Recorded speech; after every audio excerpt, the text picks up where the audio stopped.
شوط أول ينتهي بثلاثية مستحقة تقدم من خلالها النصر على مصلحة العين. ماذا حدث؟ تحدثت في بداية الاستوديو بشير سعيد على المنظومة الدفاعية للعين، لكن النصر حضر في المنظومة الهجومية وتقدم مستحق بثلاثية نظيفة. طبعا لا جديد بأمان الشوط الأول بالتنظيم الدفاعي فريق العين، يعني الكل عارف وشايف أكبر مشكلة في خط الدفاع، بس بأمانة أقول لك اليوم علامة استفهام على مدرب العين كريسبو. أعتقد لهذه المباراة أعتقد كفاية على كريسبو، لأنه من العاب بعد مشاهدة هذه الأهداف تحديدا. شوف هذا ترى مدافع، يعني ماخذ راحته، واصل من خط الدفاع لين خط الهجوم ولعب الباص، وتاليسكا يستلم الكرة على راحته، يعني سدد. يعني انت اليوم انت كدفاع دفاع العين مش حاضر، وخالد عيسى ما توفق في هذه الكرة، ودفاع العين واقف انت يناظر الكرة، يعني ما شيء متابعة، ما في رقابة على مهاجمين النصر. اليوم انت تلعب ضد كريستيانو، تلعب ضد تاليسكا، لازم تكون حاضر ذهنيا، يعني في مشاكل كبيرة صحيح. يعني فريق العين مش منظم في أرضية الملعب. سنتحدث عن مشاكل، لكن الفريق المستحق هو نادي النصر عماد الحوسني، من تقدم هذا التقدم بثلاثية نظيفة من بطولة مستحقة كبيرة. شوط أول بأحداث مجريات تقدم مستحق للنصر بثلاثية على حساب العين. أكيد مشاري، أنا من وجهة نظري هذا أجمل أشواط النصر في دوري أبطال آسيا حقيقة، يعني في انتشار، استحواذ، سيطرة كلية، جمالية في الأهداف، تنوع جميل صراحة في التهديف، فلذلك أنا أشوف أن هذا شوط من أجمل أشواط النصر في هذه البطولة. شوط مثالي للنصر، استغل الضعف الكبير على الجهة اليسرى اللي فيها سلموني. أعتقد أن النصر كان ركز من بداية المباراة، أول 12 دقيقة ركز على الجهة اليسرى بشكل كبير، ولذلك جات فرص كثيرة ومنها سجل هدف تاليسكا في الجهه من الجهه اليسرى.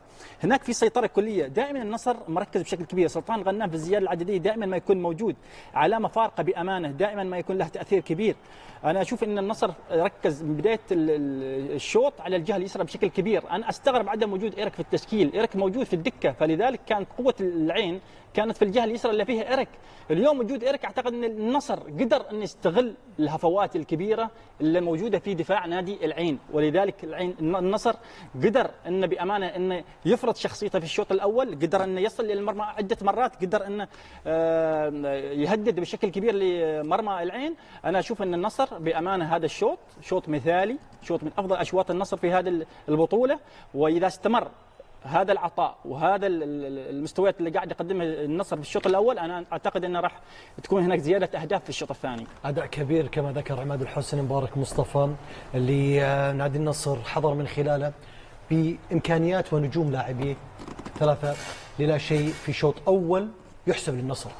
اكيد. شوف النصر اليوم انا اطلق شوط للنصر، النصر مسلطن في هذه المباراه، بالذات الشوط الاولاني عمل كل شيء في هذه المباراه، متسلطن جدا. اليوم النصر لاعب بتكتيك، لاعب بانضباطيه في ارضيه الملعب، شفنا اطراف في الكره ما تتاخر اكثر من اللمسه والثانيه. لاحظ انتشار النصر كان يعني شوف ما النصر اليوم لما اقول لك مسلطن في ارضيه الملعب، اليوم مسلطن في ارضيه الملعب. ليش؟ اللي تستغرب منه، خاطري سؤال واحد اسال كريسبو، شنو الطريقه اللي انت تلعبها اليوم؟ هل انت تلعب امام النصر بطريقه نفس الطريقه القديمه اللي انت لعبتها وفزت وتاهلت عن طريق النصر؟ كل مباراه لها ظروفها. اليوم النصر غير عن امس، الوضع اختلف، تغير المدرب، هناك في امور كثيره تغيرت. اللي شاهد النصر اليوم، النصر انتشاره كان بشكل جيد، الاطراف عنده بشكل جيد، يعني النصر اليوم علامه الكامله انا اتكلم لك في الشوط الاولاني، العلامه الكامله للنصر، والنصر قادر انه يطلع حتى نتيجه ال5-6 في هذه المباراه. في الشوط الاولاني اتكلم كان هو الافضل. انا استغرب لو نشاهد دفاع العين اخطاء كثيره، فراغات كثيره، حتى الهدف الثاني مبارك خطا الهدف خالد عيسى، يتحمل خالد عيسى، لكن بعد الدفاع له دور. ما في ضغط انت على حامل الكرة، ما كمدافع في ضغط. دائما الحارس يطلب من المدافعين الكره الثانيه، الكره الثانيه. ها احمي الحارس المدافع. الكره الثانيه، لاحظ انت التسديده جات والمدافعين واقفين. دائما العين يعتمد على الكرات الطويله، على سفيان، على لابا. سفيان اليوم اعتقد ان حتى النصر عرفوا طريقه سفيان، من يجري سفيان تشوف لاعب مقطي ورا المدافع، يصير 2 ضد 1. معناته ان طريقه المدرب مكشوفه. مبارك، انا وجهه نظري، انا احمل كريسبو نتيجه المباراه في الشوط الاول، لان انت عندك اول شيء، انت في كل مباراه انت دائما قوتك وين؟ قوتك في سفيان رحيم. اليوم انت ابعدت سفيان رحيم، خليته جناح ايسر، اشركت لابا كمهاجم محطه، ولذلك هذه الخطه ما مشت معك. انت ايريك معك دائما، القوه اليسرى دائما في ايريك اليوم انت راكننا في الدكه. عندك في وسط الملعب نفس الشيء بلاتيوس انت رجعته في وسط الملعب، بلاتيوس يلعب جناح ايسر عفوا. كان دائما الانسجام موجود بين سفيان رحيمي وبين كاكو وبين بلاتيوس. انت رجعت لاعب واستغنيت عن لاعب، غيرت في المراكز ودخلت لعيبه جدد. انا بالنسبه لي سلموني اول مره اشوفه في التشكيل يلعب في دوري ابطال اسيا، فنيا نقطه ضعف كبيره انا اشوفه في الشوط الاول.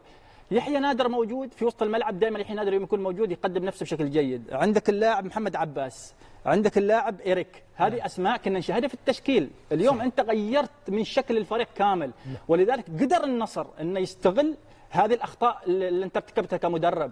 أنا أشوف أن النصر يستحق بأمانة، ولو استمر هذا العطاء أنا أشوف أن النصر راح تزيد عدد الأهداف في الشوط الثاني. قبل هذا الشوط 10 أهداف استقبلها العين، وفي شوط استقبل 3 أهداف. إذا المنظومة الدفاعية علامات استفهام على العين. والله مش المنظومة الدفاعية بس، منظومة الفريق كاملة.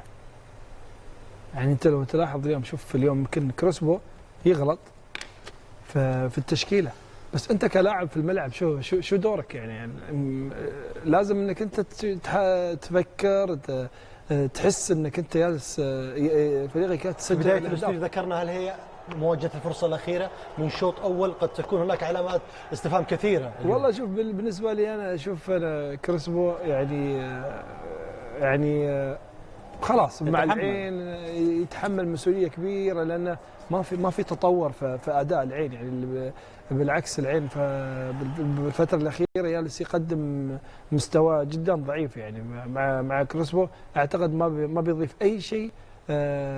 التوقعات مبارك مصطفى، بدايه هل النصر سيستمر في نفس الاسلوب من اجل المحافظه والاستمرار في هذه المواجهه؟ شوف كره القدم احيانا كل شيء فيها تتوقعه. اللي شاهد العين مستحيل يقول لك ان العين يرجع للمباراه. كره قدم ترى كل شيء فيها انت تتوقع مثل ما قلت ممكن تزيد، يعني النصر يزيد في عدد التسجيل الاهداف. الحل الانسب انه يستمر في نفس الهجوم. الانسب انا قلت لك هو التضحيه بيكون لابا، بيسحب لابا ويلعب سفيان قدام كمهاجم، بيقدم من ناحيه العين. نعم. لكن النصر بيلعب نفس الاسلوب، نفس الانتشار ونفس اللاعبين. متى راح يغير العين النصر؟ لما يوصل يعني تقول الدقيقه 80 79 ممكن يغير النصر على حسب نتيجته. وقلت لك دائما احنا تكلمنا في الشوط الاولاني، جانب الشوط الاولاني. عماد، في شوط ثاني بعد مشاهده هذه الاهداف الثلاث النصر ممكن يكون التشكيل من جهه النصر ما راح يكون في تغيير ابدا، لان جميع اللاعبين كانوا في الفورمه العاليه. واكثر لاعب صراحه عجبني في الشوط الاول اوتافيو صراحه اليوم قلب الفريق، تحرك في كل ارجاء الملعب. ننسى ان النجم سجل كريستيانو رونالدو، هذا ثاني اهداف كريستيانو في دوري ابطال اسيا. نعم. فشيء طبيعي اليوم نحن نشاهد كريستيانو في كل مباراه، كريستيانو موجود وحاضر. ولكن انا اتكلم عن اللاعب اللي دائما ما يشيل لك فريق في وسط الملعب. هناك في تبادل ادوار، اوتافيو كان من نجم الشوط الاول بامانه. اعتقد ان الفريق راح يستقر بالاسماء من بدايه الشوط الثاني. الحل المثالي للعين في الشوط الثاني؟ والله شوف الشوط الاول اللي شفناه صعب ان العين يرجع للمباراه. انا اتمنى ان قد ما يقدر كريسبو او لعيبه العين يحافظون على سمعه العين في الشوط الثاني بامانه، لانه فريق جدا اشوفه مش قادر انه يعمل اي شيء ضد فريق النصر في هذه المباراه. انا اشوف العين في التشكيل ممكن هناك تكون في تغييرات 100%. انا اتوقع ايرك راح يكون موجود، يحيى نادر راح يكون موجود في وسط الملعب، سفيان راح مثل ما تكلم مبارك راح يكون في المقدمه مكان لابا، راح يتقدم بلاسس على الجهه اليسرى. ففي التغييرات هذه راح يرجع كريسبو. انا اعتقد ان كريسبو راح يرجع للتشكيله السابقه القديمه وبنفس الاسماء. المشكله ولا لاعب ممتاز الشوط الاول، بس مع التغييرات ممكن يرجع على الاقل نوعا ما فريق العين. نقاش جميل. شكرا لمحللين قناه يوسف بشير.